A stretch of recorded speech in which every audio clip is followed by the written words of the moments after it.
Hello, testing.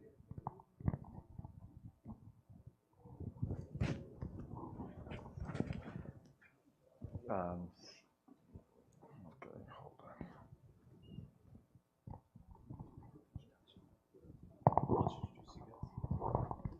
Assalamu alaikum warahmatullahi wabarakatuh. So I opened up the curtain, so if any of the sisters wants to come watch the program as well, and my dear brothers, alhamdulillah, we have a presentation for you guys. We got two attorneys here, and their name is Vin and Ashton. Alhamdulillah, again, it's about your rights as a tenant. So alhamdulillah, I hope you guys have questions. Inshallah, this is beneficial for you guys. Hi guys, my name is Vin, and this is attorney Ashton Cooper. Ashton Cooper, yes. Today we're coming from Community Legal Aid of SoCal, as you can see. We have our main office in Orange County, but we have two offices in Compton and Norwalk. So you guys are a part of an area that we can service. So thank you for having us here today. And Iman was the one that introduced us to Omar. So a little bit about today's presentation. We want to tell you guys about the rental process. And just, I think yesterday or today, the COVID-19 rental protection ended for the entire state. So there are going to be some information or a part where we talk about COVID protection. And at any time, if you guys have questions, please feel free to ask. So an overview here is basically how to apply for a rental agreement, whether it's oral or if it's written. And then we'll talk about your security deposit. So most of you guys might know, if you rent a place, you're forced to pay, a security deposit, and sometimes the landlord keeps it or something. And we'll talk a little about that. And then paying for rent, and again, your protections, your rights, and then we'll talk about rent increases, which some of you guys might be experiencing. And then we'll give you some tips on how to deal with your landlords, how to handle certain requests that you might have, like habitability. That's if you have something broken in your unit, we'll go over how to, ask your landlord to fix it. Any questions so far?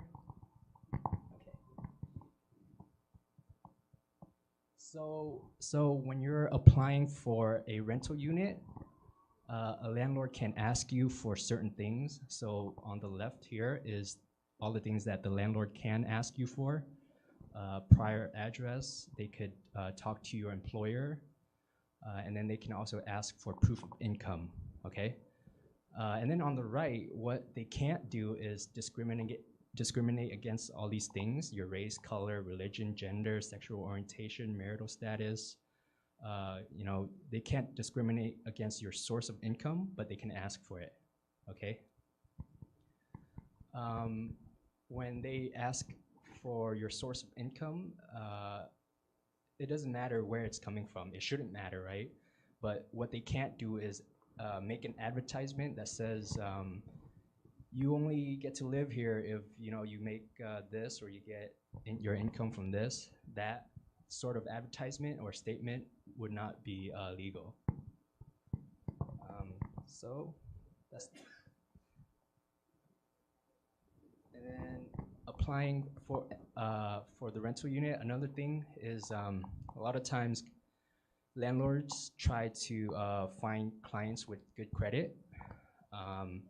And then if it happens that you're denied rental because you don't have the credit, then the landlord has to give you a letter to explain why, and then a number from the credit bureau that they checked in that letter, in the case that they deny your rental. questions? Anybody? Okay. And then the leases here, we want to advise that the lease agreement is basically the agreement between you and your landlord. It can be oral, but it should be written because it's really difficult to prove an oral contract. So always make sure you get a copy of your lease agreement, so that way, you know, when something does happen, you have what you guys agreed upon. A lot of times, people don't have a copy of their lease, and the landlord just makes up all these terms and you know, they tell you to do this, but you know, it's not in the lease, and so it's not legal. Right. Another thing that's in the lease is the late fees or the rate of increase that might be agreed upon. Like in the contract, it might say every year this contract can only increase by maybe like 3% or 5%. So that's another reason why it's important to have your contract.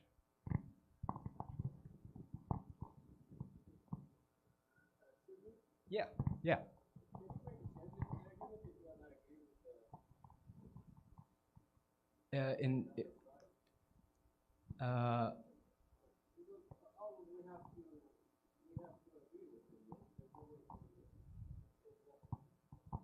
What do you mean by that? Just repeat it, the question.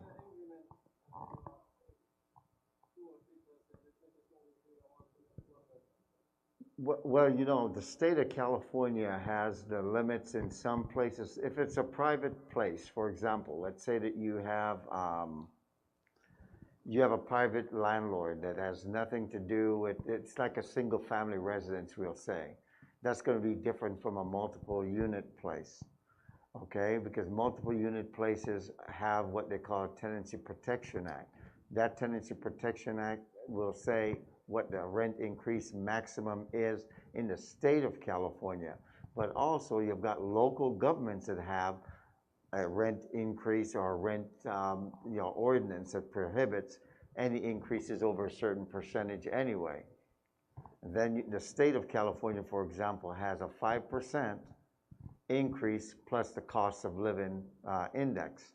So right now, because of inflation, we all know it's very high right now. So the maximum any rent increase is at 10% in the state of California.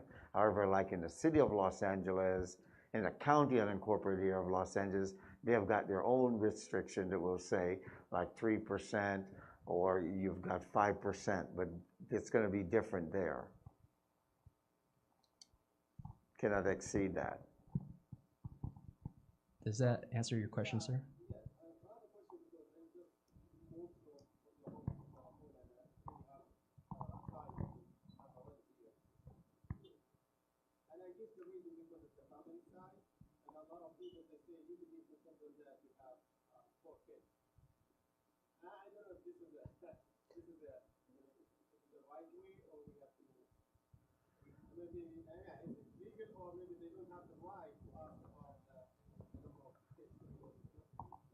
They cannot discriminate against you because of having children. One of the issues, however, and this is rather tricky, is that, for example, some areas have got ordinances that says only so many people can be in a bedroom. You have that sort of thing going on for the size of a unit, because then it becomes a safety issue according to some ordinances. But that will vary. I've had clients that have had like 12 kids, 6 kids, things like that. They just have to find the appropriate unit to match that, but they cannot discriminate against you just because you have kids, or because you're married, your marital status, or anything like that. And if they're doing that, then basically you'd want to go to somewhere like Fair Housing for them to send a tester out. They won't let you know what they send a tester out, but to file a complaint saying they're doing that because of your kids. It's just one of those things that's kind of hard to prove, that that's why they're discriminating. But if they tell you that, then you know it's discriminating, and just that they're not going to tell you.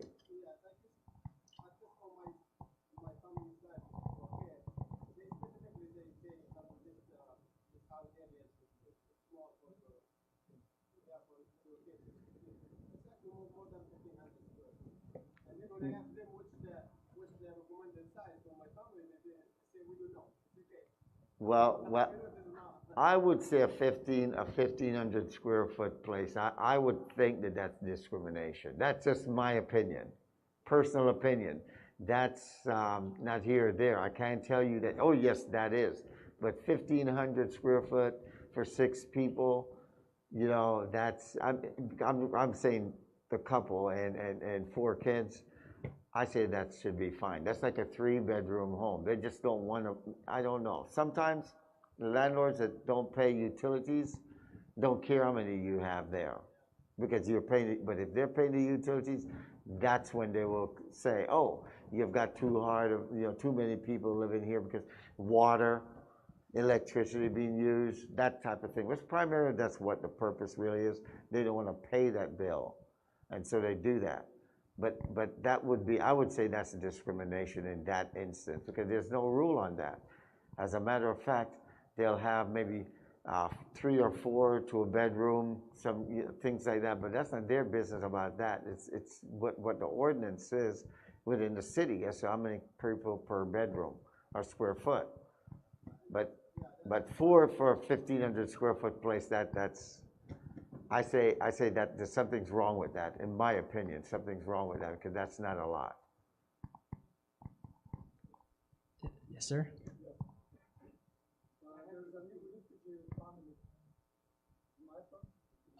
Sure, and then I'll get to you, sir. There's a new in Los Angeles, which is the number is so high, the kids, the husband and wife live in their kids. But the landlord asked him 6 months advance, 1 year, 3 months advance, 1 year, 1 month in the prison. On the income improvement, also there's a lot of question asking for this stuff. Is that their right or not? You'd have to repeat that. People come into Los Angeles, what?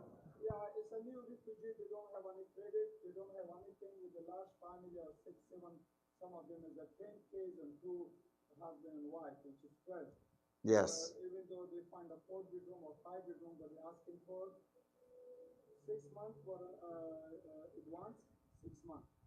Some of them they're asking for 3 months to 1 plus 1 month on 12 return. Are you saying, I want to make sure I'm understanding you correctly. When you said they're asking for 6 months and all that, are you referring to money being deposited or something? Exactly, yeah. They can't do that. That's illegal in the state of California. That's going to depend on, let me tell you what the rule is. If it's a furnished and unfurnished, that's the rule that goes into the deposit amount. If it's an unfurnished place, 2 months is the maximum. If it's furnished where they give you, the refrigerator, this or that, then 3 months maximum. That's what it is. It has nothing to do with the size of your family, 12, immigrant or nothing. That's discrimination. That's a direct violation of state law. Then basically, if you see, it's easier to challenge a person that if you know they made that error, then fair housing is a good place to begin. The fair housing, you can file a complaint with fair housing saying that they're discriminating, because that's discriminating. Yeah, well, they can't charge you more than the amount. They can't go more than 3 months. That's a violation, and fair housing can go after them for that. They told you you don't have a 3-year tax return and no income show up.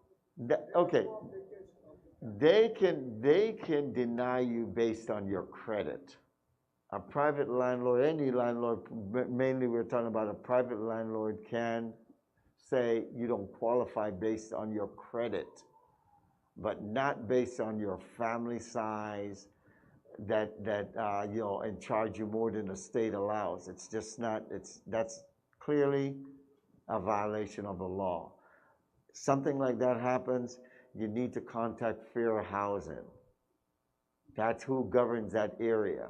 That's who you'd call. They would investigate it and send a letter out to that owner saying that you're discriminating if they decide to go and pursue it. And they do pursue some cases. They will send maybe someone that's in the similar situation out. They call them testers. They'll send them out to that location to see, are they discriminating as a person complained? And if it was same scenario, and if they do with them, that's when they'll start opening a thing and they'll sue for it and fine them and so forth for violating the law. But the one point is they are right, if you said that they can deny it for credit. Credit, just credit. But they don't have a credit, just they are. Then basically, then they have to get someone else to assist in getting it. I understand that they're new. There are certain programs, however, that would allow them to do it, but most in the private sector, that you can't do anything other than they can do it because the person has no credit. It's like but that's normal though. That's for everybody. It doesn't matter whether or not they are immigrant or not. You follow me? It's just as to whether or not they have the credit. Are they unfairly being denied? Well, they don't have credit, so you can't say anything. And that's as a lot of people are with that situation. So they have to get a co-signer or something like that. If they have none, it's going to be real difficult. Yeah, right now, by the way, to be honest with you, this is recent stuff. It's been horrible for tenants to find places right now. It's like locked up. Everything just seemed like it's either too expensive. Even if they have housing, it's expensive. And because the housing has a limit and prices are up there and they're not paying it, so people can't get in units. It's really been very bad in the last year and a half to get a place. Well, that's why you see, the thing is that also, let me tell you this is my opinion only, it's not in law, is that if you have fair housing involved, it can be intimidating too for the landlord to face that, and they sometimes will bend and give the person something. The tester go out, and if they feel like it's being discriminatory, they send a letter saying that you're being discriminated and da-da-da-da-da, and some landlords will bend on that. So it just depends. If the person going in and making a complaint to fair housing appear to have a good case, they'll file it or send them a letter and see if they'll change. And sometimes they do. A lot of times when fair housing contacts the landlord straightens up, but not all the time. They sometimes go and get an attorney and say, I can't do it because this and this and this. But if it's a valid reason, it's a valid reason. Credit is a valid reason to deny someone. Sorry, sir. It's over 20,000 people, 20,000 families come to California. Maybe about 5 to 10,000 is Islamic. So how are they going to live when the government has to pay 1 year advance to be able to house it? Or they're going to stay in the hotel? Which is the hotel money also come out from their benefit when it comes to America. There's a back worth of CIA back home and soldier whatever. I understand the question. The only problem is that you can't force a person to rent to someone if they have no credit. And that's the issue that we're talking about. Now, in government housing, it could be a little different. But right now, as far as we're concerned, we're talking about either private housing, you can't force them to do it. Government housing has its own regulations. So it's a little different. They'll bend here and allow certain things because some monies are being paid by the government for certain immigrants coming in. But that doesn't mean that the landlord has to accept it, because they know pretty soon it means that that's the amount, and if that person can't find a job or whatever after they do whatever, they're not going. And that's where the credit things come in. They don't have to take it. And if you can find out, maybe there's another motive behind the denial, such as discrimination. A lot of times it is because people coming in and they're saying, hey, we're not going to take that person at all because we don't agree with this. You never know, but fair housing is a good place to start. And sir? I have experience to be a co-signer for somebody who did not have credit. And I signed the app, the credit report, and did everything. And after a while, the landlord told me that I have to live in that apartment with that person. You know, and I have no desire to live there. But I wonder if that is legal or she just wants to get rid of it. I don't believe that that's legal to tell somebody that they must live anywhere. You don't must live anywhere. You're a co-signer, and that's what you are. A cosigner is just that. Someone that co-signed for someone else, they don't have to live there. What it is that they want to be able to say they evict you, and they evict everybody. Okay, and that's why they're asking you to live there, because they want to put you not just as a part of the contract, but when they're evicting people, they want to be able to evict you. But if you're not living in the unit, you can be evicted, but they can sue you for damages. That's really what it is. Sir? Are you saying that there is nothing in law that addresses immigrants? In other words, the law doesn't have any idea about addressing immigrants who come into the country?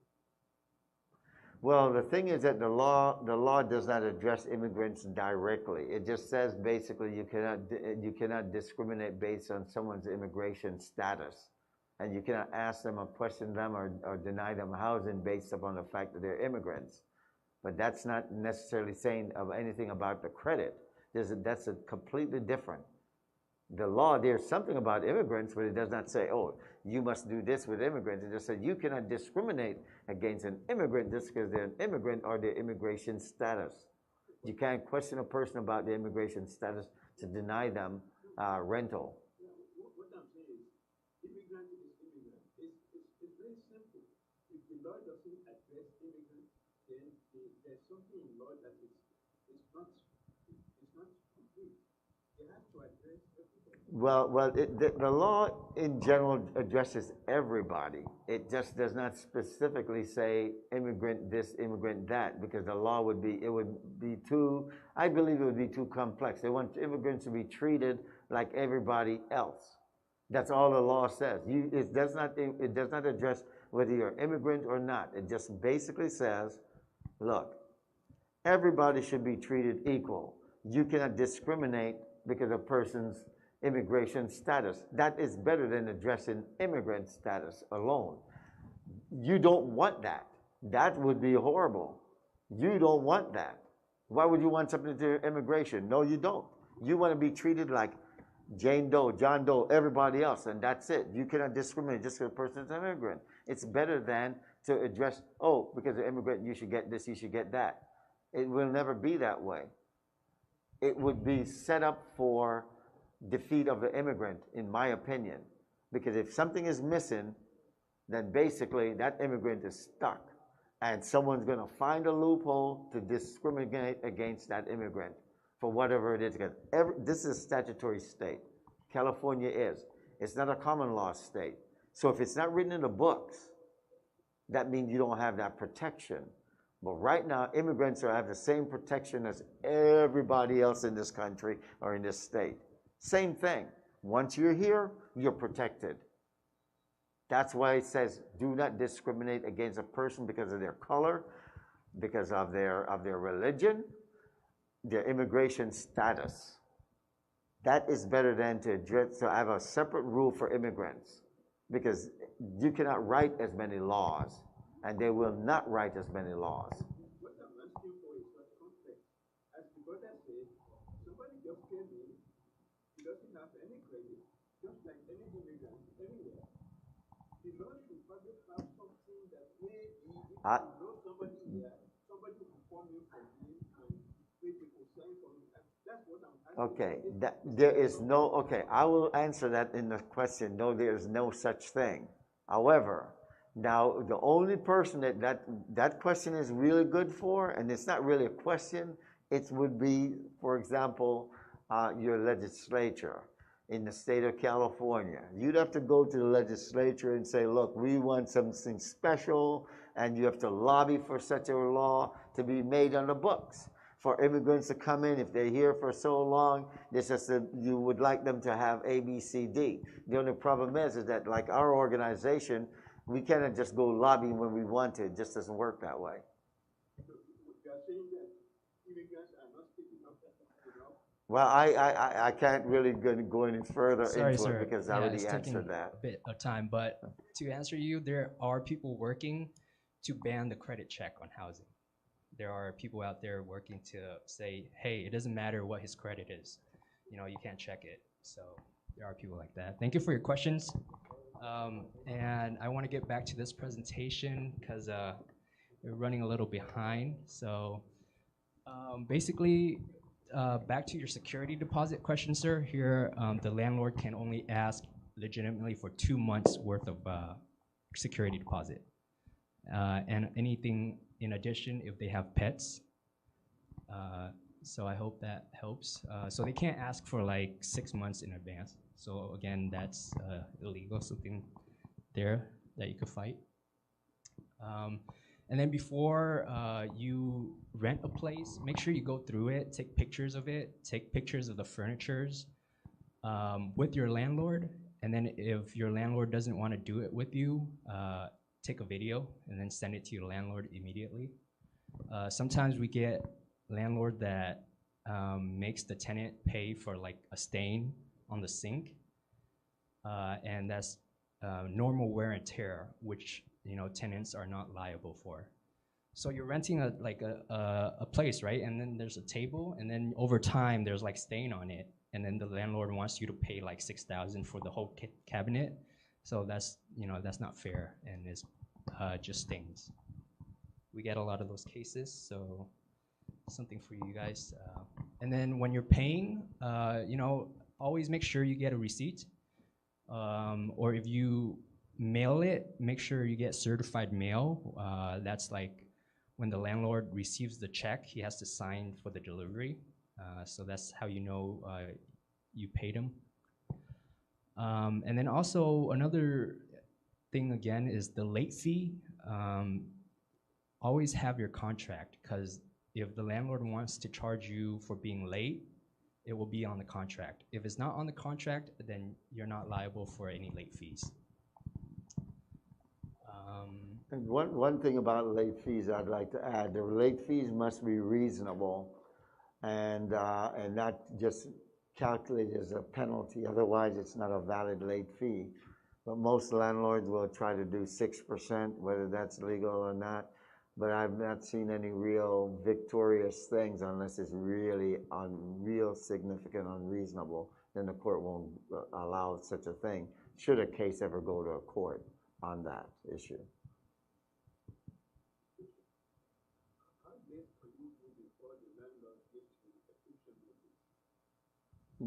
How late can you be before a landlord gives you an eviction notice?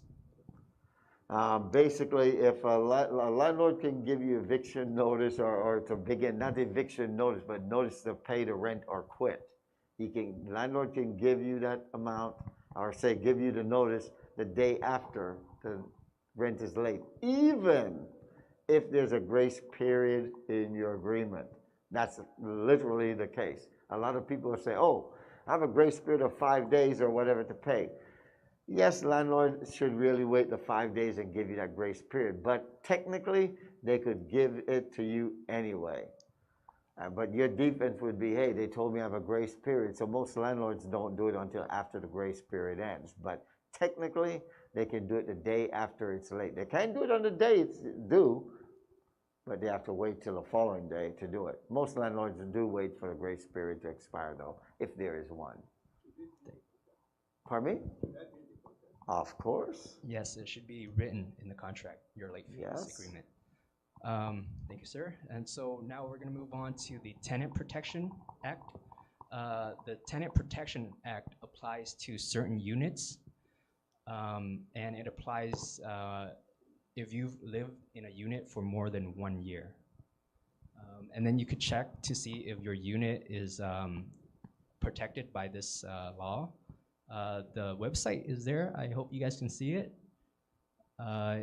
Later on, we'll give the information to Omar, and then if you want, you can ask him for the website to check.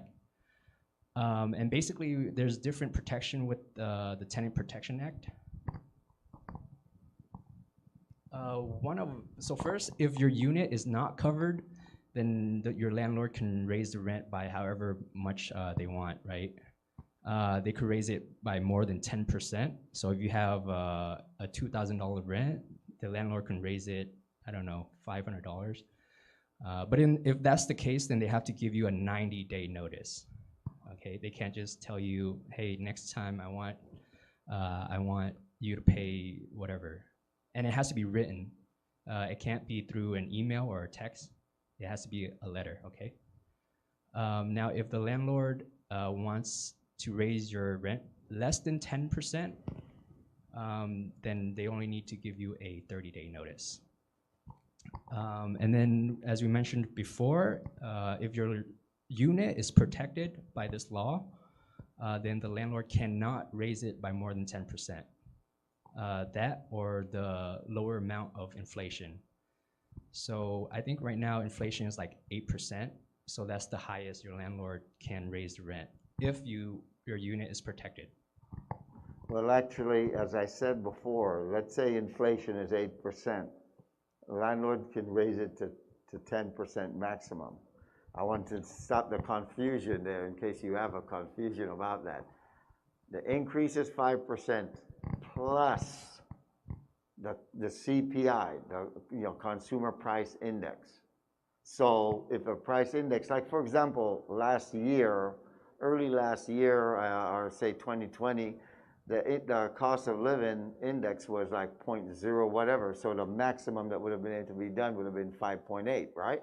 Not 10%, but because inflation rate is at 9.6 in LA County right now, the landlord can raise it to 10% because that's the maximum landlord can go. Do you understand? It's not based upon just the price index. It's based upon the 5% increase plus the price index. Okay, everyone understands that, right? Okay.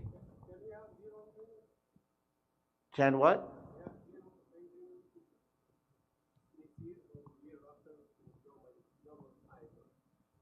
The year after, you said? Oh, yeah, well, zero, okay. The thing is that you don't have to have a rent increase every year. There are people that don't get increases for years. And from the time that they got in business, 20 years, I know a lot of people like that, never had a price increase. But that's up to the landlord or the management company. They'll raise it, especially right now, because I'm telling you, right now we're in a stage, like because of the pandemic, where there's been no rent increases. I think that we're going to get into that in a little bit. But when we get there, we'll answer those questions. So moving on, your rights to peaceful enjoyment. Basically, the landlord can't enter your house whenever he wants. He has to give you a written notice, 24-hour in advance, and that has to be during business hours. So like from 9 to 5. Okay, the landlord can't come into your house at like 9 at night or 8 or like 8 in the morning. However, there are exceptions to that. So, like if there's an emergency, there's a fire, there's something, electricity broken, a flood, then of course the landlord has to enter to fix it. And that's the entry rights, your rights to peaceful enjoyment. And then again, we have the discrimination part again. It's a big deal because a lot of landlords, they don't get to discriminate against any of these things. But today we're going to talk about disabilities, which brings up the reasonable accommodation. So if you have a disability, if the tenant has a disability, then the landlord has to sit down with you and have a meaningful discussion. So you have to negotiate. Basically, the landlord has to negotiate with you on how to help you with your disability. Now they don't have to like install or pay for it if it's like unreasonable. Like if you need an elevator built into a 2-story house so you can get upstairs, that might be too much for the landlord, and he wouldn't have to do that. But if you need like a ramp to go up the stairs, then maybe the landlord would have to do that. Okay. The thing about it, where we talk about accommodation is that you have to know if the landlord, if it's excessive amount for the landlord to pay to get that amount of, like say a ramp done, and it's in excess, the landlord does not necessarily have to pay for it if it's unreasonable, expensive for that landlord. But the tenant should be able to pay for it and be able to, as long as tenant realizes that the tenant, when tenant leaves, tenant is responsible to have that ramp or whatever removed. It's not the landlord's duty, and the tenant may have to pay for that cost in order to be accommodated. It's to permit it to happen. to allow the ramp to be there. And then now we're moving on to the living condition of your unit, habitability. So your unit should have these things: a working toilet, a sink, shower, all that, a kitchen with a sink, natural lighting, operable deadbolt on the doors, and the rest of that. However, if your unit doesn't have one of these things, that is not an automatic lawsuit for your landlord, okay? It has to be substantial, and it could be like a combination of any of these things. Like if you don't have a working sink and you don't have natural lighting in your unit, then at that point you might want to consult with an attorney. You can definitely call us and we'll give you advice on that. But the reason why you want to consult with an attorney before you do any of these things is that the landlord might retaliate against you if you ask them to fix something. So that's when it's useful to call legal aid.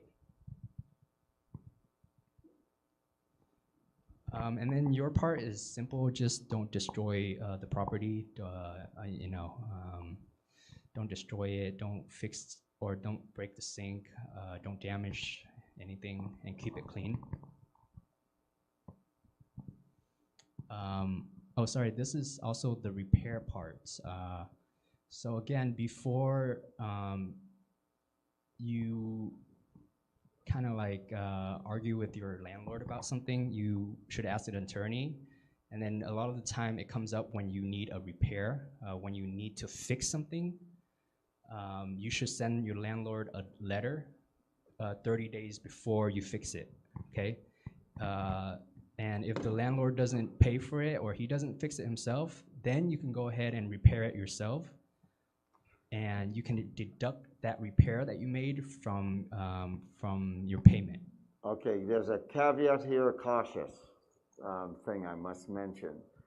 If you're going to, what we call this in legal terms is repair and deduct. If you're going to repair and deduct, you'd better have a good situation, because some courts and landlords will challenge you. It's always the best policy to do is to give the landlord the opportunity to make the repairs, and tell the landlord if they fail to make the repairs that you will make that repair yourself. However, there's also another caution that you have to know, is that this particular remedy can only be used if it's less than the amount of the rent, and it will only be able to be used 2 times in a year span. And so you have to really use caution, and it's a very tricky thing to do, because you have to show proof that that is essential repair, that it is a habitability repair and not merely something that you want to be done and the landlord wouldn't do it. It has to be something that's covered under, we'll say, Civil Code section 1941.1, which basically are things such as, plumbing, infestation of rodents, insects, mold, whatever, but it cannot exceed the amount of a monthly rent. And it can only be used 2 times in a calendar year. Any questions about repairs? Yeah, can you give us an example about these kind of repairs? Like what? Plumbing. I tell you this. Let's say you've been having a sewage problem. We say sewage because that's a common thing. The sewer is blocked up. Old plumbing.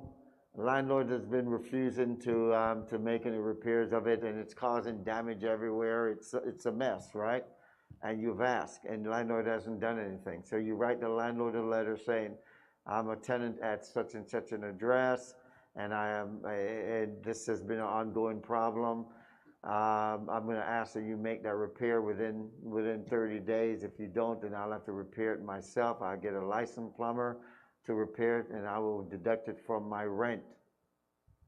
Okay, but that's why I say it cannot be extended. You have to save that letter, because the landlord will most likely come after you, and I pray that you did do it right, or the person you hired did it right, because you know what the next step is going to be. Well, you did it, you're stuck with it. If it didn't get fixed properly, then it's your baby. That's what they're going to try to do, and you know it's going to be. I don't know how that would be. That's like a coin toss, head and tail, but that's what you're facing with something like that. Thank you, sir. So next is, well, your landlord harassment. So the landlord can't be bothering you again. They have to give you a notice if they want to come inside your property. And also, they're not allowed to shut off your utilities, and they're not allowed to change the lock on you. So if the landlord, change the locks on you, or if they shut off your utility, you can actually turn on the utility yourself. And if they lock you out, you could call the sheriffs and give them like your utility bills or like a mail to prove that you live there, and they will break the lock for you, and you can go back in. Caveat, that's another little tricky thing, okay? Because sometimes just make sure if you're having trouble with your landlord, have some kind of information on you that can prove that you live at this place. Because if you don't, as Vince said, you need to have something to prove that you live there. Because most landlords will say, they don't live there. I don't know this person at all. And they'll say, well, they say you don't. So if you have like a utility bill, driver's license, a bank something, then you can show it. But the best thing would be a contract. Because there's no self-help eviction in the state of California. You must go through the court system, and also the sheriff has to come out and lock you out, not the landlord. Thank you, sir. And then next thing is if you want to end your lease, first if you have like a yearly lease, you have a yearly agreement, and then you want to leave early, then you're still going to be responsible for the rest of the year. So if your lease agreement is from January 2022 to the end of to December 2022, and you leave like in July, then you're still going to have to pay August, September, and the rest of the year. Okay, and it works the same way if your lease is month to month. So if it's 30-day, then you're responsible for the whole thing, even if you leave like a week after. With the exception that if you're experiencing domestic violence, sexual assault, or stalking, then we have some tools for you to break your lease. It's called a lease escape. Yes, sir.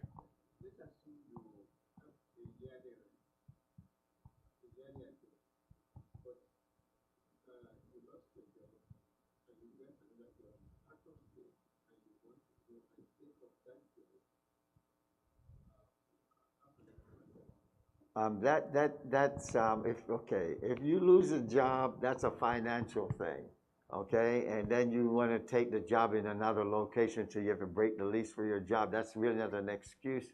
The landlord can let you out of it, but the landlord does not have to. The other thing about it is that there's such a thing called, reduce your damages on the part of a landlord, okay? Landlord must try to not, because some landlords will say, I got you. You have a job you can pay, and because you're breaking the lease, I'm going to have you pay. But your argument as a tenant would be, he has a duty to try to reduce the damages to himself. I mean, you can make that argument, but some courts don't really consider it because it depends on what's happening. If the landlord has made no effort in trying to rent that place, then basically you can try to use it against them. But I've never seen one successful yet in the court.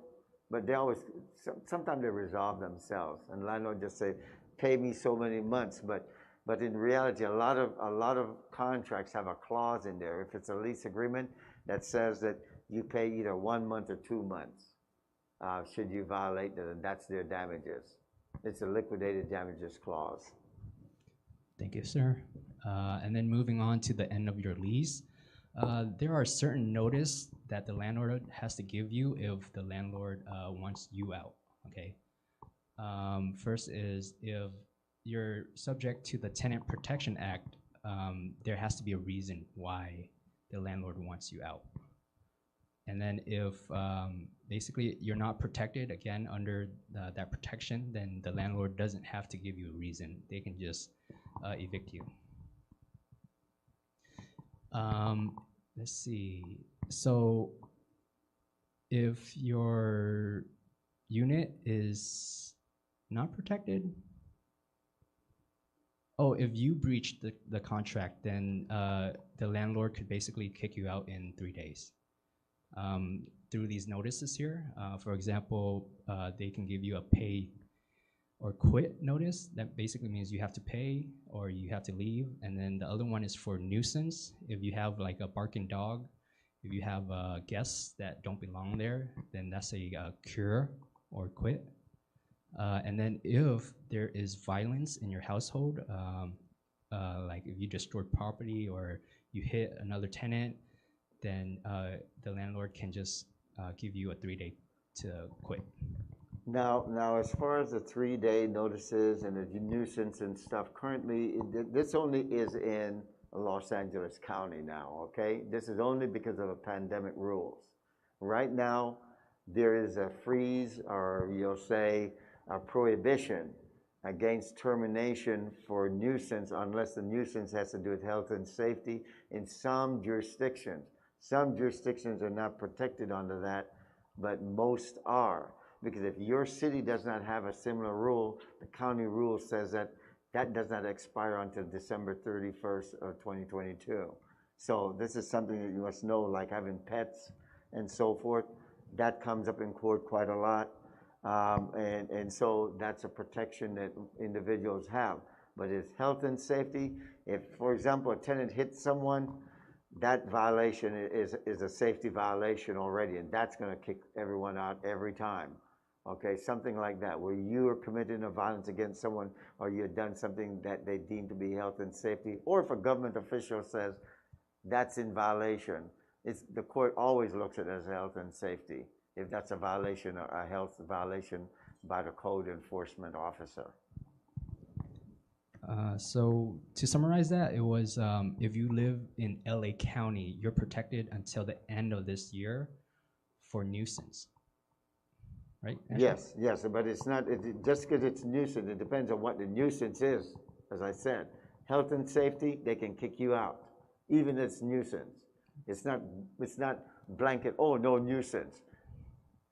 If it's health and safety, they can kick you out. Other nuisance, oh, you know, they have to accommodate you. And one of the reasons is because people are sheltering at home, but the county says you can't kick out for that reason.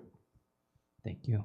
And then, so for this part, this is why it's important to see if your unit is protected by the Tenant Protection Act, because instead of a 3-day notice, the landlord has to give you a 60-day notice, okay? And then here it has to be for one of these reasons. First is if the owner is moving in.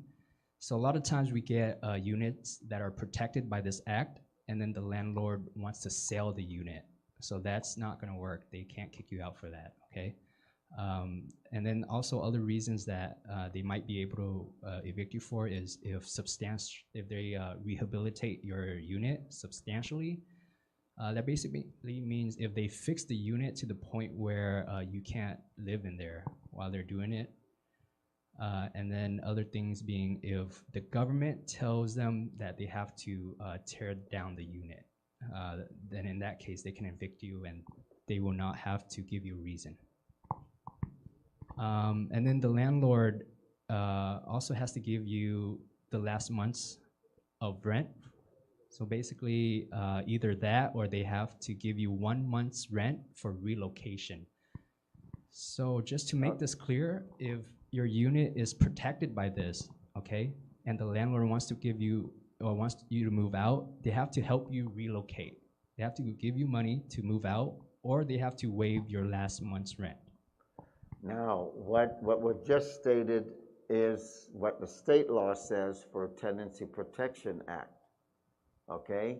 However, as I said, there is it's called the Los Angeles County COVID-19 Tenancy Protections Resolution. Now that there has a different rule to it. It says that the landlord must pay a relocation assistance amount, and that is not like the last month's rent giving you credit or pay you. Now the notice also under Tenancy Protection Act requires that the landlord has to state the amount or what the landlord is going to do in the termination notice. Now in the county notice, everyone in this room that's in the county of Los Angeles naturally would want the county's resolution to apply, because the county's resolution pays the tenant a lot more money than just the last month rent. It goes on a chart, you know, that says if you're elderly, if you're this, if you've got kids in the home, if you're disabled, if you're low income, the amount goes up. But the state one only says, oh, pay the last month's rent, and you have to pay it within 15 days, that's the law, or you give credit for the last month's rent. But the county's own goes into thousands of dollars, that could be up to $15,000 and things like that, and even higher than that, depending on how big the home is and your income. Thank you, sir. Questions about relocation fees? Okay. So now moving on to if your unit is not protected, then first of all, the landlord doesn't have to give you a relocation fee. And then he doesn't have to give you a reason, as we spoke about before. Okay, and caveat here again, I'm going to say this. See, right now, for unprotected units, sometimes there is going to be the county protection. What he just said is all of California. Los Angeles is a unique animal. Just like Los Angeles, San Francisco, and Oakland, we're unique. So basically, right now there are protections for these areas that are still ongoing that says that they have to pay you what we just discussed. And it also applies to some outside the exemption. The people that has that exemption, that, like for example, a single property owner, those people, they still have to do the relocation currently, and that is addressed in the moratorium. Thank you, sir. And then here, if your unit is not protected, then the landlord just has to give you a 30-day notice instead of 60 days, as we talked before. That is if you lived in the unit for less than 1 year. But if you lived in the unit for more than 1 year, then they have to give you a 60-day notice without a reason. And then moving on to the notice. So all these 3-day notice, these 60-day notice or 30-day notice, it all has to be written, as you see. And again, mailing or text messages are not valid, okay? However, the landlord can serve it to somebody else that is not a minor at your property. And they could also mail it and post it on your door. They are required, if they give it to someone else other than you, or they put it on your door, they must mail it. That's a requirement. They have to, if they post and mail, or give it to somebody in your home that's an adult and mail. It can't just be one or the other. It can't just be mail by itself, post and mail. Pardon? Ordinary mail, yes. It's not required to be certified mail. Well, they have to post it, that's why, or serve it on someone. So basically, it's 2 steps. So it's one, that's why the protection's there. Some landlords will do certified, but it only requires ordinary mail. That's the statute. Thank you, sir. And then here is the point where is really important that you get help. So once you get the notice, and then 60 days, 30 days, or I don't know, a 3-day notice. Once that notice expires, your landlord can then serve you with an unlawful detainer. So the unlawful detainer is a lawsuit basically, and this will stay on your record if you don't take care of it, of course. And when you get the unlawful detainer, you have 5 days to answer. You basically have 5 days to respond to it. And then if you don't respond to it on the 6th day, you will automatically lose the case. Basically, you'll get a default judgment entered against you. And then once that happens, the sheriffs will come and give you an eviction notice. And then once that eviction notice expired, you will be locked out, okay? So it's important that you answer before the unlawful detainer expires. And that notice, basically, the 5-day notice that you have to respond, it does not count holidays or weekends. But time goes by very quickly, so you'd have to try to get any help like right away. You cannot wait, because time Let me tell you, when you get that, you call an organization, they're not going to give you the appointment the same day, so you never know. So you have to act quickly. Don't sit on these notices. Act quickly with them. And it's a short time, but if you call us, and maybe we could help you kind of like, go through the process.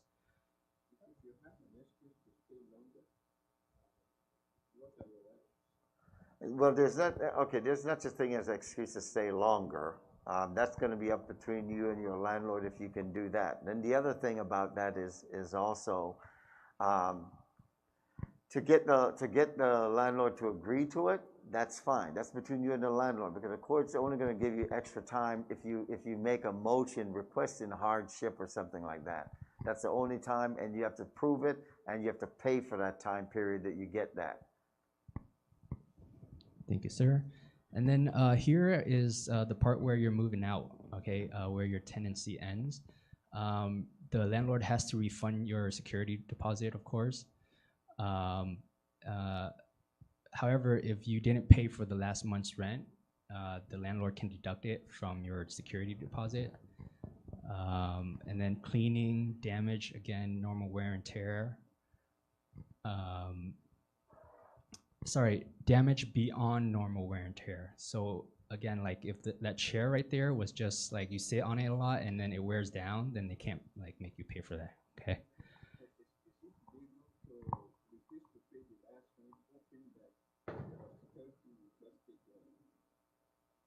No, the thing is that the security deposit is only valid upon your removal from a property. That's when it is. You can't say, oh, use my security deposit for my last month rent. Well, people do that, but in fact, it's not proper, because the deposit is for in case something is not, like you didn't pay the rent, the damage to the property, etc. It's the same thing. You're required to pay the last month rent, and landlord is required to return the deposit within 21 days if nothing is wrong. They're not just to charge you money for things you didn't do. If so, you sue them in small claims court if it's under $10,000 for the return of a deposit, if they fail to do so within a 21-day period. So just to repeat that, if your landlord keeps your security deposit and doesn't return it within 21 days, you can sue them in small claims. And that's something we can help you with. Oh, also, if they do give you a list of invoice, like all the repairs that they made, it has to be like a list of everything that they deducted. It can't just be like a giant total amount.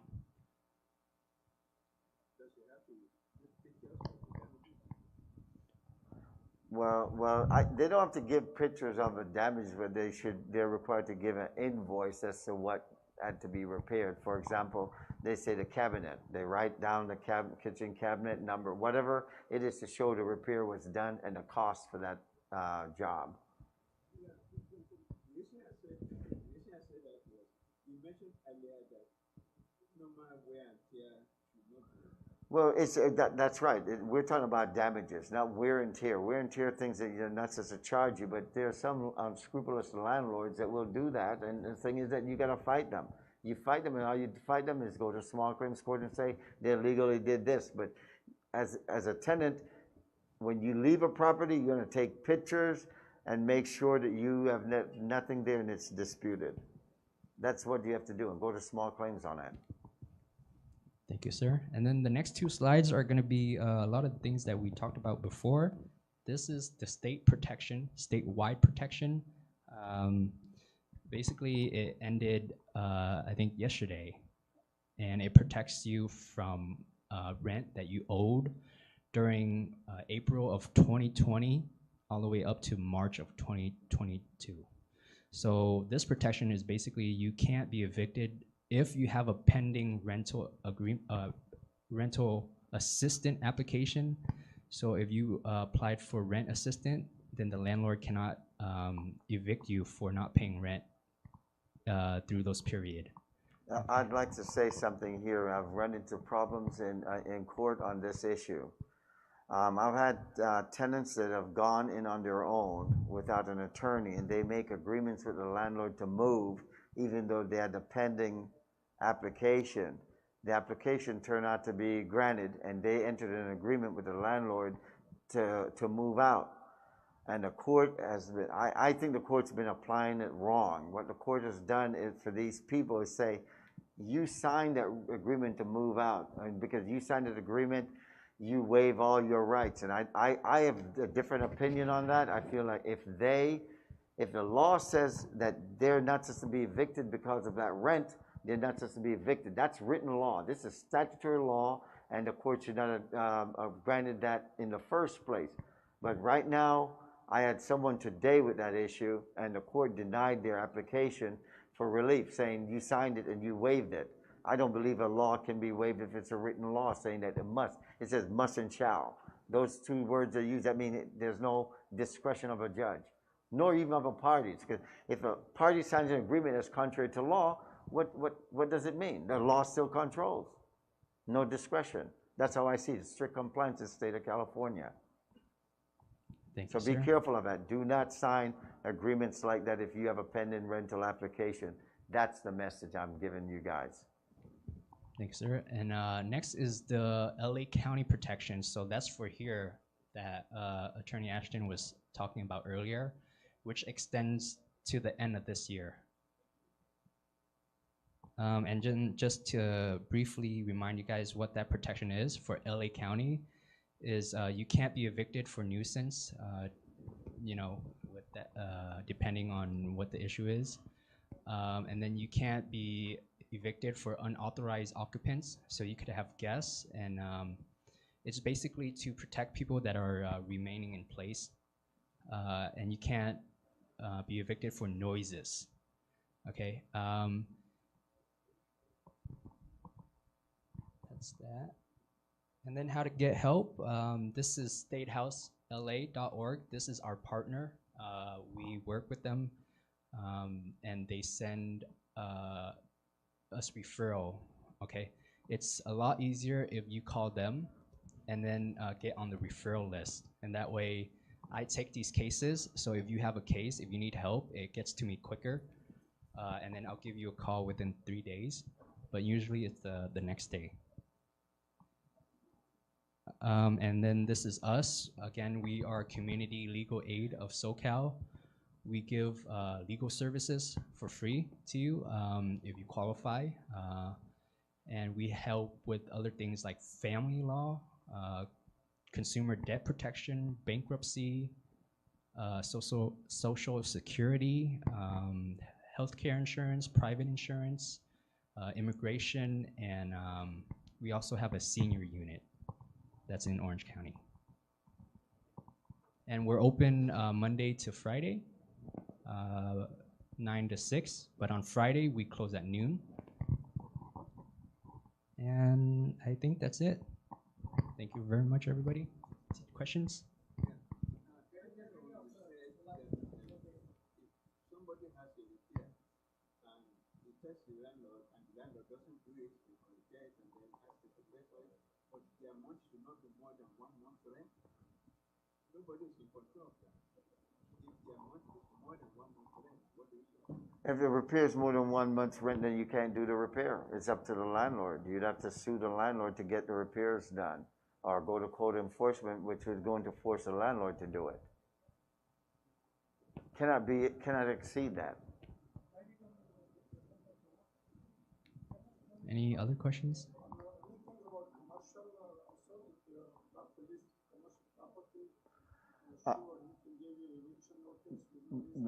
Well, I'm going to answer that one for you. Our organization does not do commercial property. I mean, when I'm at the courthouse, sometimes, you know, I've got people that really don't have a lot of resources, and I primarily work out of a courthouse, me. I run a program at the courthouse.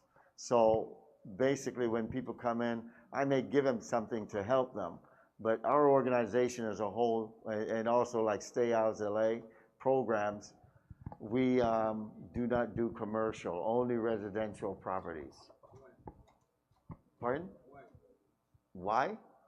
Oh, because that's our priorities. It's just too much to get into commercial property. You're talking about business people.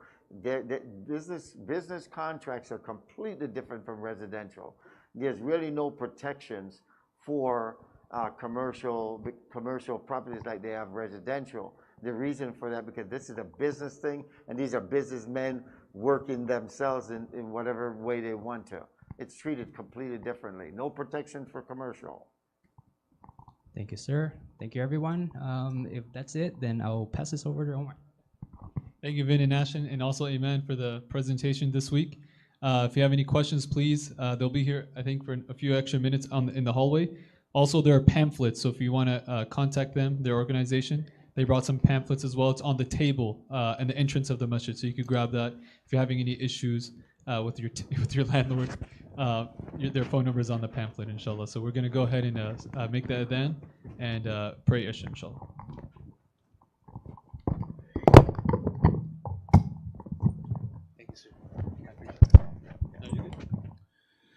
الله أكبر الله أكبر الله أكبر الله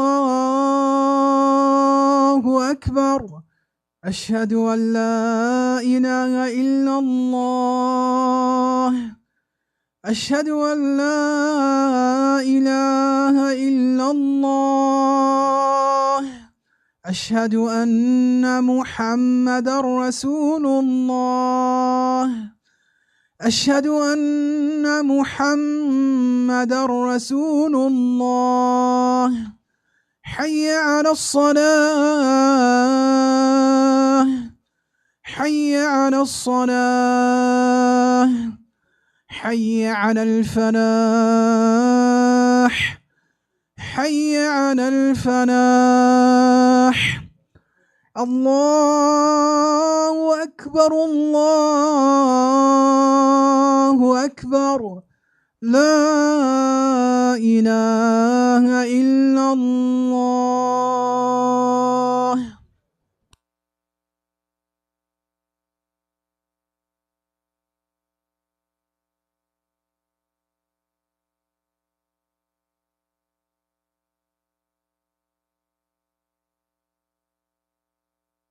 الله أكبر الله أكبر أشهد أن لا إله إلا الله أشهد أن محمدًا رسول الله حي على الصلاة حي على الفلاح قد قامت الصلاة قد قامت الصلاة الله أكبر الله أكبر لا إله إلا الله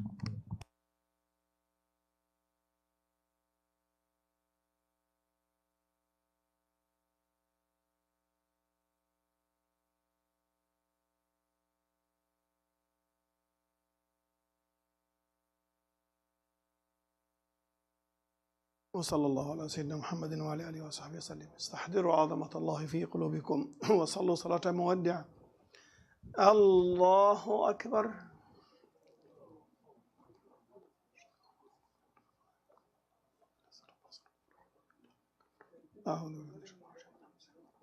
بسم الله الرحمن الرحيم.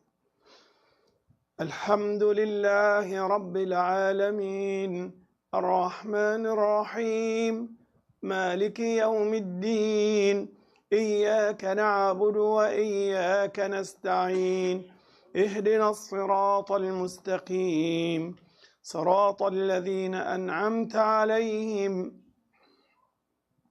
غير المغضوب عليهم ولا الضالين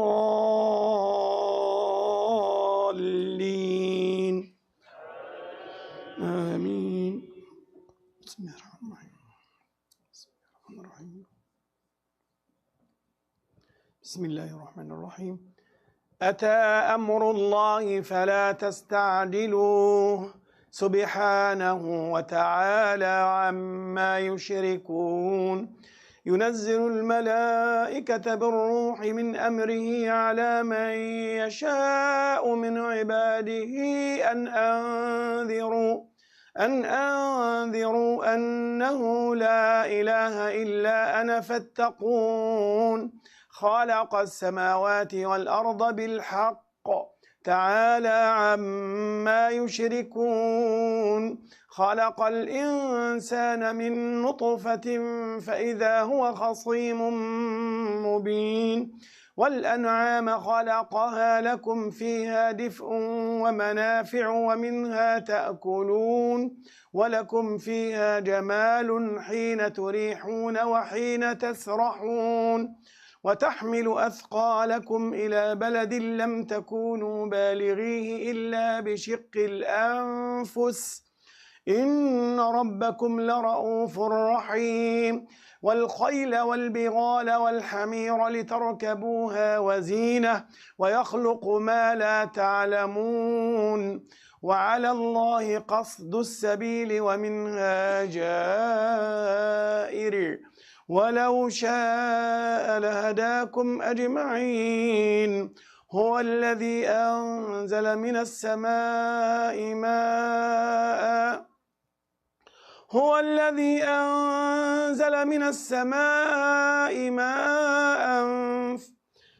هو الذي أنزل من السماء ماء لكم منه شراب ومنه شجر فيه تسيمون ينبت لكم به الزرع والزيتون والنخيل والأعناب ومن كل الثمرات إن في ذلك لآية لقوم يتفكرون وسخر لكم الليل والنهار والشمس والقمر والنجوم مسخرات بأمره إن في ذلك لآيات لقوم يعقلون وما ذرأ لكم في الأرض مختلفا ألوانه إن في ذلك لآية لقوم يذكرون وهو الذي سخر البحر لتأكلوا منه لحما طريا وتستخرجوا منه حلية تلبسونها وترى الفلك مواخر فيه ولتبتغوا من فضله ولعلكم تشكرون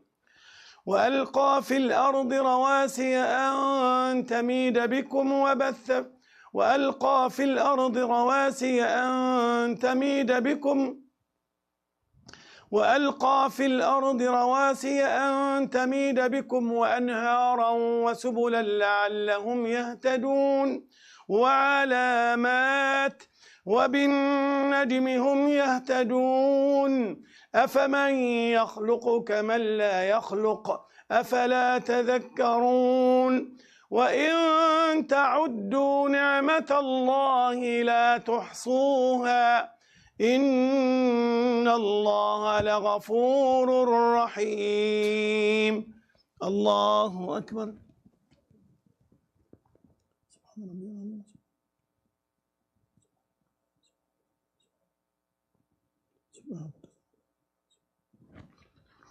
سمع الله لمن حمده حمدا كثيرا طيبا سمعت من الأرض الله أكبر سبحان ربنا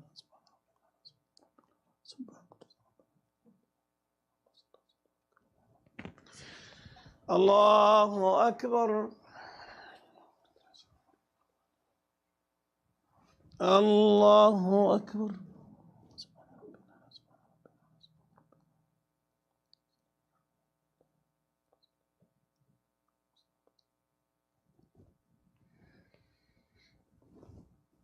الله أكبر بسم الله الرحمن الرحيم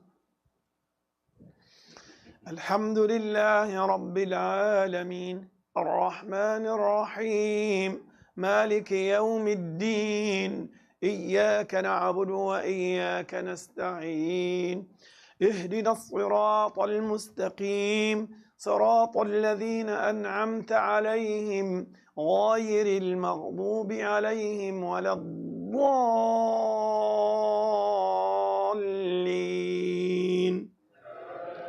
آمين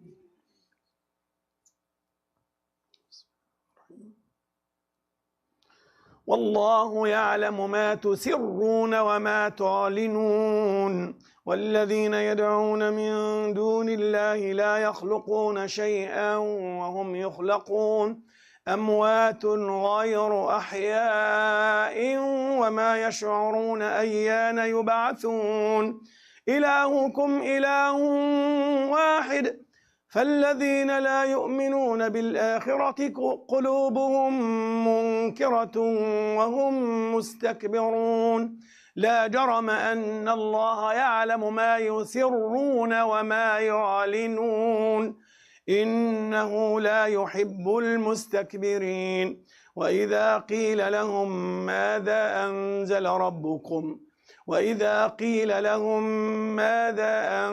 ربكم قالوا أساطير الأولين ليحملوا أوزارهم كاملة يوم القيامة ومن أوزار الذين يضلونهم بغير علم ألا ساء ما يزرون قد مكر الذين من قبلهم فأتى الله بنيانهم من القواعد فخر عليهم السقف من فوقهم وأتاهم العذاب من حيث لا يشعرون ثم يوم القيامة يخزيهم ويقول أين شركائي الذين كنتم تشاقون فيهم قال الذين أوتوا العلم إن الخزي اليوم والسوء على الكافرين الذين تتوفاهم الملائكة ظالمي أنفسهم فألقوا السلم ما كنا نعمل من سوء بلى إن الله عليم بما كنتم تعملون فادخلوا أبواب جهنم خالدين فيها فلبئس مثوى المتكبرين الله أكبر سبحان ربي العظيم خشع لك سمع الله لمن حمده الله أكبر سبحان ربي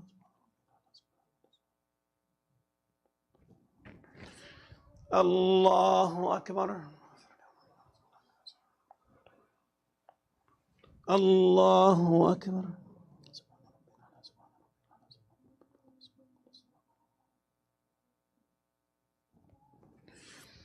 الله أكبر تحيات لله والصلوات والطيبات السلام عليكم السلام عليكم أشهد أن لا إله إلا الله وحده لا شريك له وأشهد أن محمدا رسول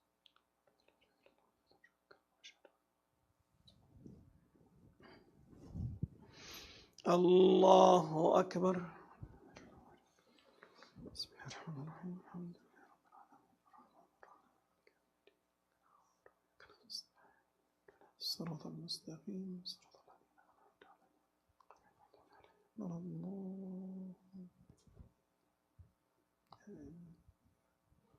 الله أكبر سبحان الله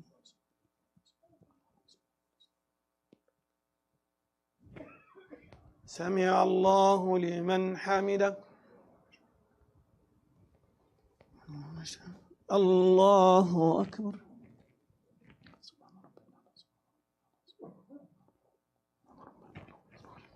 الله أكبر الله أكبر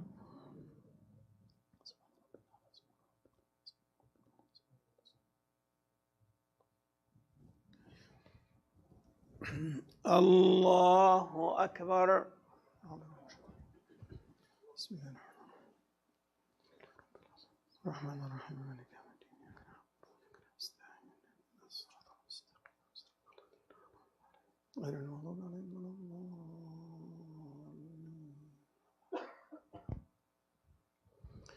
الله أكبر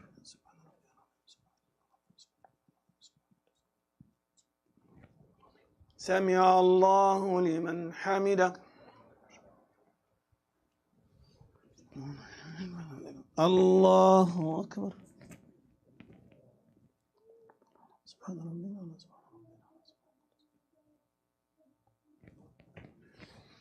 الله أكبر الله أكبر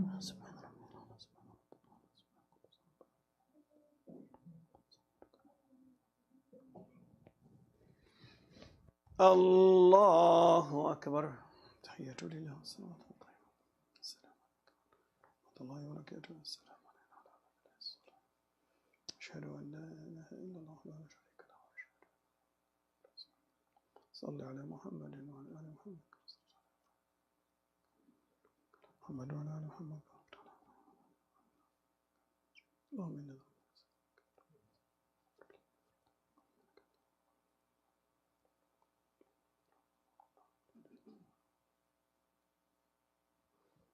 السلام عليكم ورحمة الله السلام عليكم ورحمة الله لا إله إلا الله Assalamu alaikum warahmatullahi wabarakatuh. Just have a very short announcement before we continue. Actually, after the sunnah, we're going to have some qiyam tonight while we observe the first 10 days of Dhul Hijjah, inshallah, until the end of the first 10 days of Dhul Hijjah. On Friday, we're going to have iftar here in the masjid instead of a Friday night program. So next Friday, there's no Friday night program because Eid will be the following day, but we'll have iftar here in the masjid. So we'll fast together and break our fast together, inshallah. And the next day, Eid, it will be 7 a.m. takbirat, 7:30 a.m. salah. And this is at Ken Mallory Regional Park. It's on PCH and Vermont.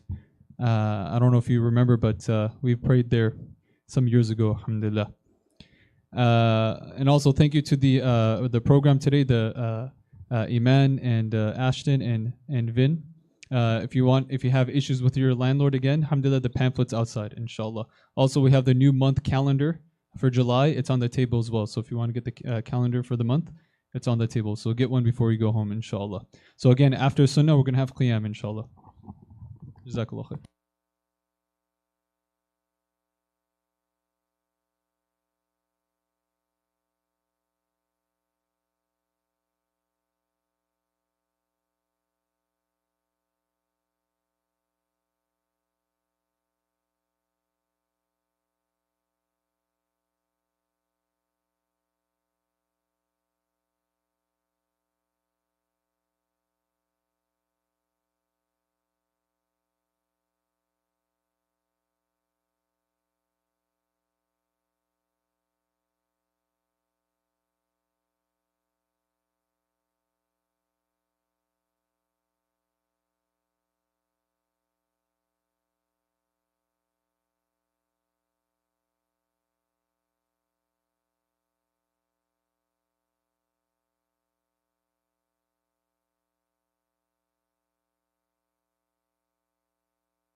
يا الله. بسم الله الرحمن الرحيم.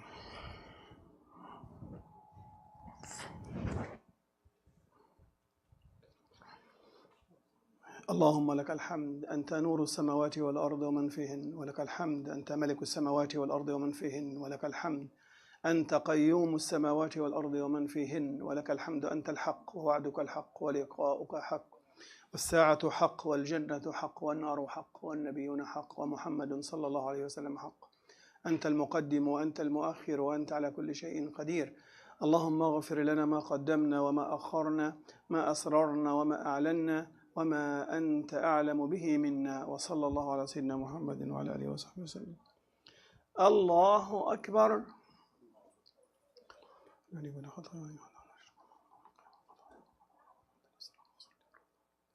أعوذ بالله من الشيطان الرجيم. بسم الله الرحمن الرحيم. الحمد لله رب العالمين الرحمن الرحيم مالك يوم الدين. إياك نعبد وإياك نستعين. اهدنا الصراط المستقيم صراط الذين أنعمت عليهم غير المغضوب عليهم ولا الضالين.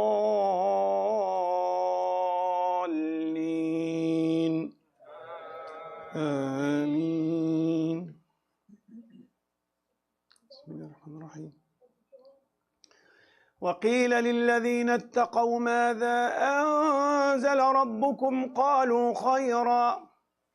للذين أحسنوا في هذه الدنيا حسنة ولدار الآخرة خير ولنعم دار المتقين. جنات عدن يدخلونها لهم فيها ما يشاءون كذلك يجزي الله المتقين الذين تتوفاهم الملائكة طيبين يقولون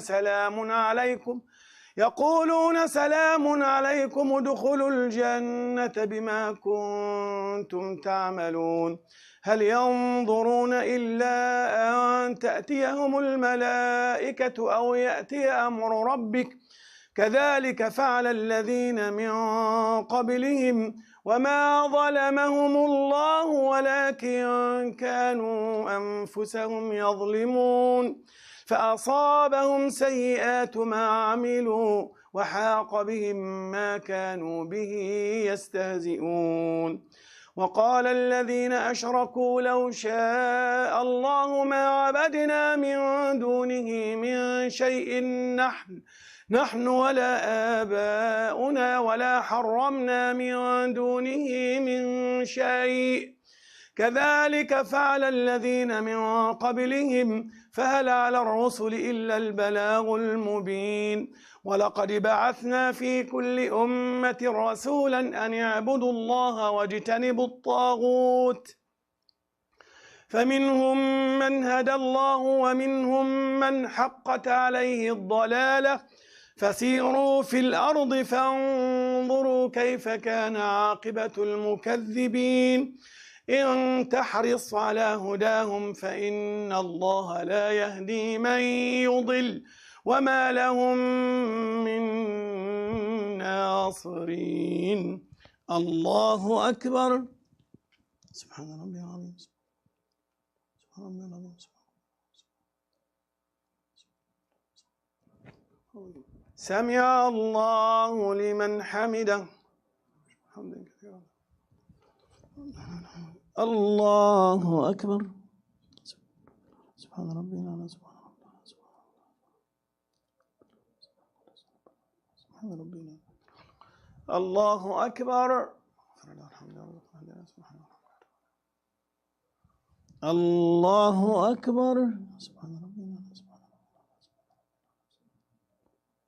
سبحان ربي العظيم.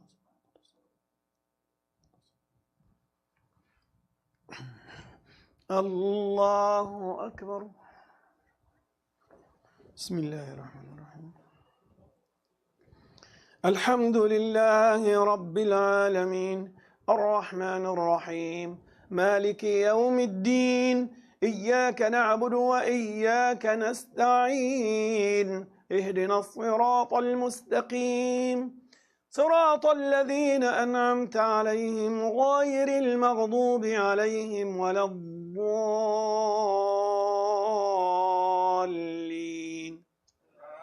آمين. وأقسموا بالله جهد أيمانهم لا يبعث الله من يموت بلى وعدا عليه حقا ولكن أكثر الناس لا يعلمون ليبين لهم الذي يختلفون فيه وليعلم الذين كفروا أنهم كانوا كاذبين. إنما قولنا لشيء إذا أردناه أن نقول له كن فيكون. والذين هاجروا في الله من بعد ما ظلموا لنبوئنهم في الدنيا حسنة ولأجر الآخرة أكبر لو كانوا يعلمون. الذين صبروا وعلى ربهم يتوكلون. وما أرسلنا من قبلك إلا رجالا نوحي إليهم فاسألوا أهل الذكر إن كنتم لا تعلمون بالبينات والزبر وأنزلنا إليك الذكر لتبين للناس ما نزل إليهم ولعلهم يتفكرون. أفأمن الذين مكروا السيئات أن يخسف الله بهم الأرض أو يأتيهم العذاب من حيث لا يشعرون أو يأخذهم في تقلبهم فما هم بمعجزين أو يأخذهم على تخوف فإن ربكم لرؤوف رحيم. أولم يروا إلى ما خلق الله من شيء يتفيأ ظلاله عن اليمين والشمائل سجدا لله وهم داخرون. ولله يسجد ما في السماوات وما في الأرض من دابة والملائكة وهم لا يستكبرون يخافون ربهم من فوقهم ويفعلون ما يؤمرون. الله أكبر. سجد وجهه للذي خلقه وسوره وشق سمعه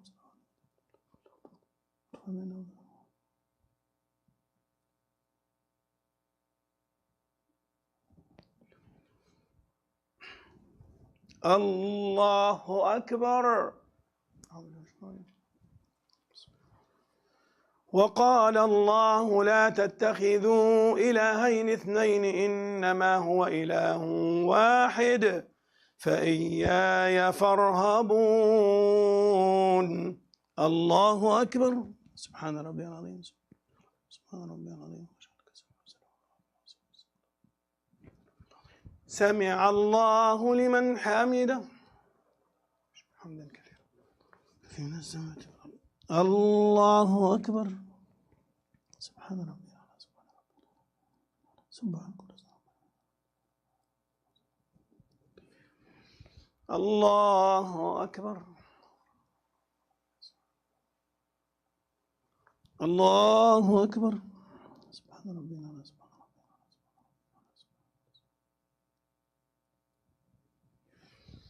الله أكبر. تحيات لله والصلاة. السلام عليكم ورحمة الله وبركاته. صالحين أشهد أن لا إله إلا الله وحده لا شريك له إنك حميد مجيد والكلام محمد وعلى آله في العالمين.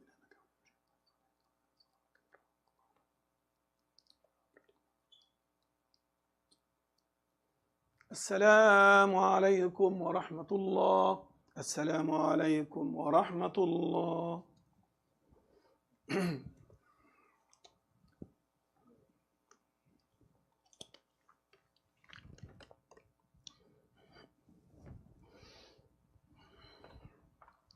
الله أكبر.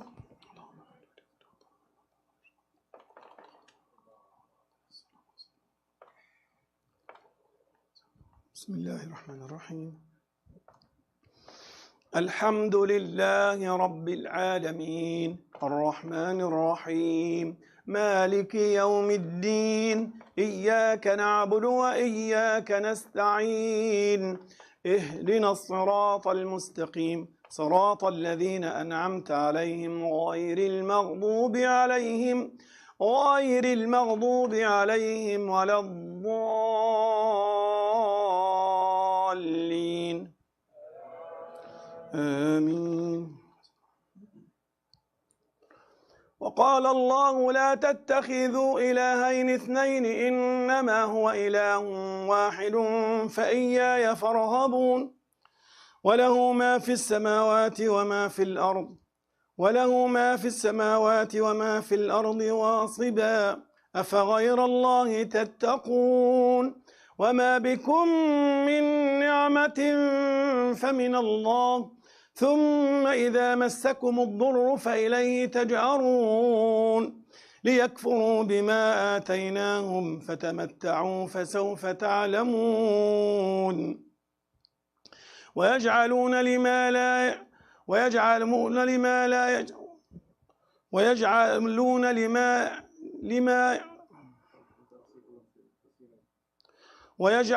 لما لا يخلق وله ما في السماوات وما في الأرض وله الدين واصبا أفغير الله تتقون وما بكم من نعمة فمن الله ثم إذا مسكم الضر فإليه تجأرون ثم إذا كشف الضر عنكم إذا فريق منكم بربهم يشركون ليكفروا بما آتيناهم فتمتعوا فسوف تعلمون ويجعلون لما لا يعلمون نصيبا مما رزقناهم تالله لتسألن عما كنتم تفترون ويجعلون لله البنات سبحانه ولهم ما يشتهون وإذا بشر أحدهم بالأنثى ظل وجهه مسودا وهو كظيم يتوارى من القوم من سوء ما بشر به أيمسكه على هون أم يدسه في التراب ألا ساء ما يحكمون للذين لا يؤمنون بالآخرة مثل السوء ولله المثل الأعلى وهو العزيز الحكيم ولو يؤاخذ الله الناس بظلمهم ما ترك عليها من دابة ولكن يؤخرهم إلى أجل مسمى فإذا جاء أجلهم لا يستأخرون ساعة ولا يستقدمون ويجعلون لله ما يكرهون وتصف ألسنتهم الكذب أن لهم الحسنى لا جرم أن لهم النار وأنهم مفرطون تالله لقد أرسلنا إلى أمم من قبلك فزين لهم الشيطان أعمالهم فهو وليهم اليوم ولهم عذاب أليم وما أنزلنا عليك الكتاب إلا لتبين لهم الذي اختلفوا فيه وهدى ورحمة لقوم يؤمنون الله أكبر سبحان ربي العظيم سبحان ربي الكريم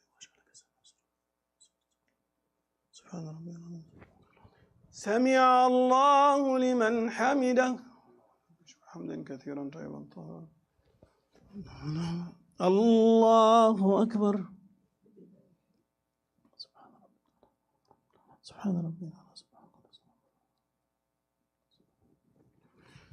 الله أكبر الله أكبر سبحان ربي العظيم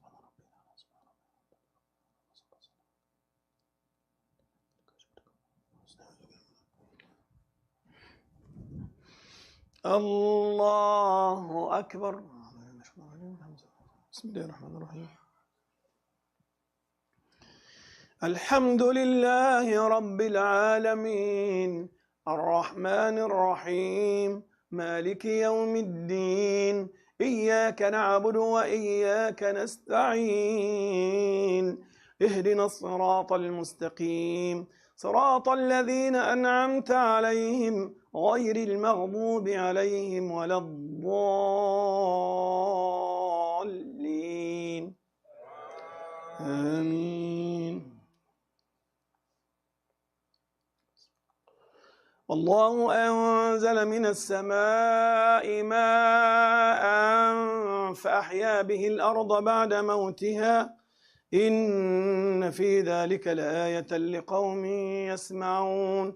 وإن لكم في الأنعام لعبرة نسقيكم مما في بطونه من بين فرث ودم لبنا خالصا سائغا للشاربين ومن ثمرات النخيل والأعناب تتخذون منه سكرا ورزقا حسنا إن في ذلك لآية لقوم يعقلون. وأوحى ربك إلى النحل أن اتخذي من الجبال بيوتا ومن الشجر ومما يعرشون ثم كلي من كل الثمرات فاسلكي سبل ربك ذللا يخرج من بطونها شراب مختلف ألوانه فيه شفاء للناس إن في ذلك لآية لقوم يتفكرون. والله خلقكم ثم يتوفاكم ومنكم من يرد إلى أرذل العمر لكي لا يعلم بعد علم شيئا إن الله عليم قدير. والله فضل بعضكم على بعض في الرزق فما الذين فضلوا براد رزقهم على ما ملكت أيمانهم فهم فيه سواء أفبنعمة الله يجحدون. الله أكبر. سبحان ربي العظيم سبحان ربي الكريم سبحان العظيم. سمع الله لمن حمده.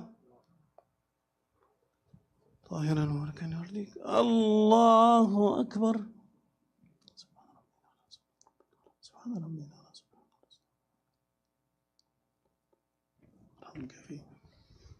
الله أكبر. الله أكبر.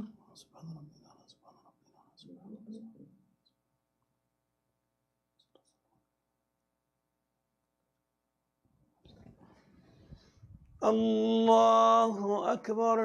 تحية لله والصلاة والسلام عليكم. السلام عليكم ورحمة الله. أشهد أن لا إله إلا الله. اللهم صل على محمد. لك حمد مجيد والكلام.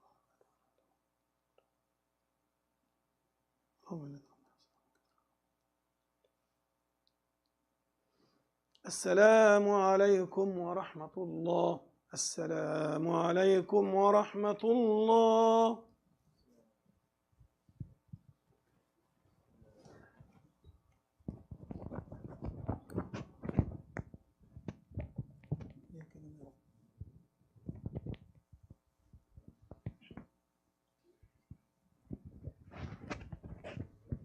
ونركع وتر إن شاء الله.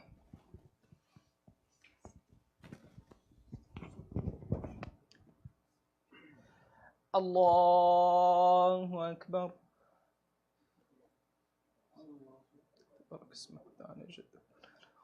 أعوذ بالله من الشيطان الرجيم. بسم الله الرحمن الرحيم. الحمد لله رب العالمين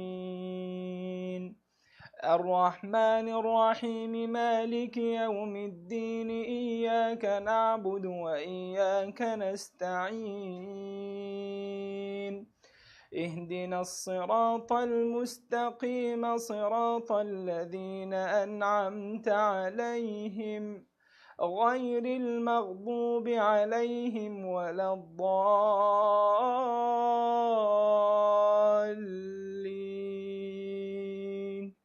آمين.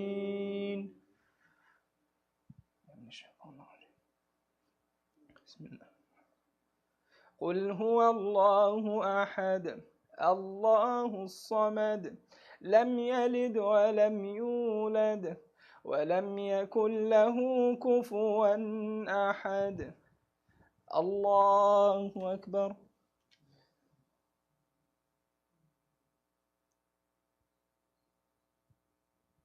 سمع الله لمن حمده. اللهم لك الحمد حمدا كثيرا طيبا مباركا فيه. اللهم لك الحمد بالإسلام ولك الحمد بالقرآن ولك الحمد ببعثة الحبيب العدنان ولك الحمد بالصيام ولك الحمد بالقيام ولك الحمد بتلاوة القرآن ولك الحمد أن بلغتنا هذه الأيام العظام. اللهم لك الحمد كله ولك الشكر كله وإليك يرجع الأمر كله علانيته وسره.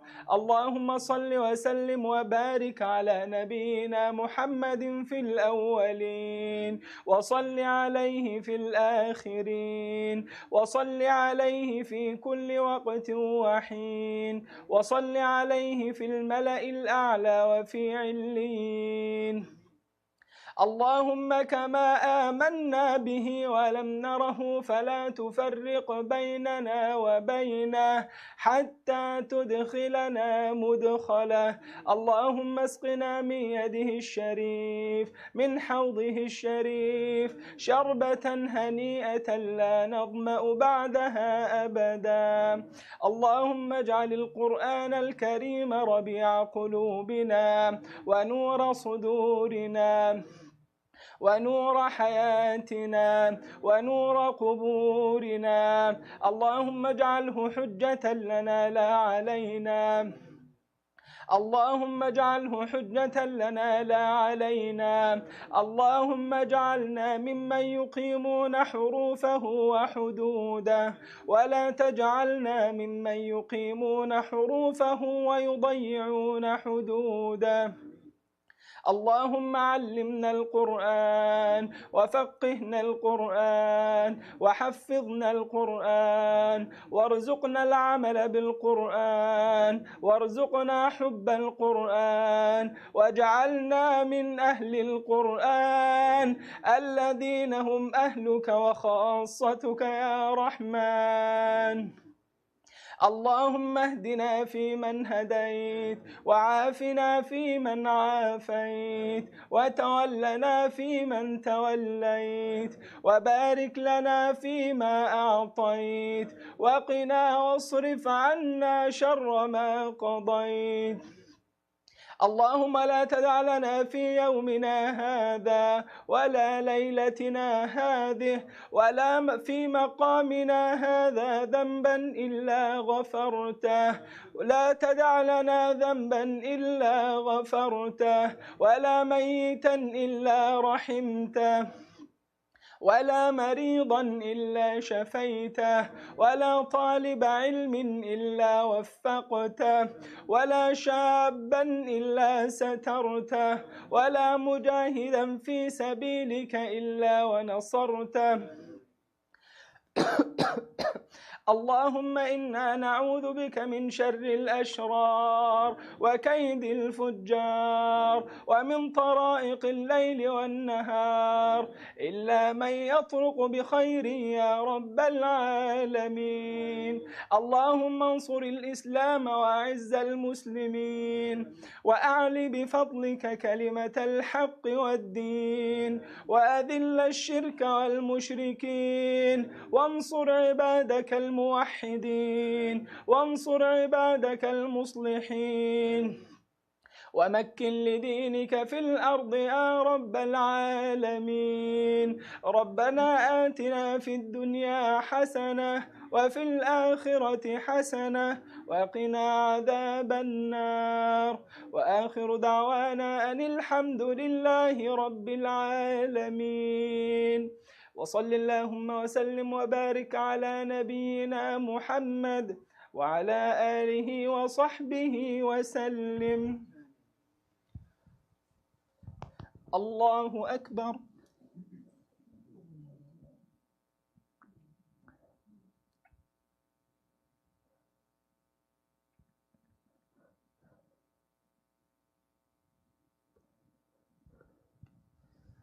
الله أكبر.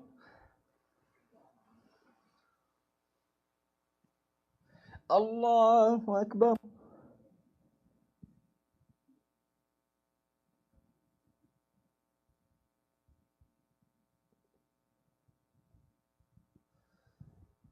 الله أكبر.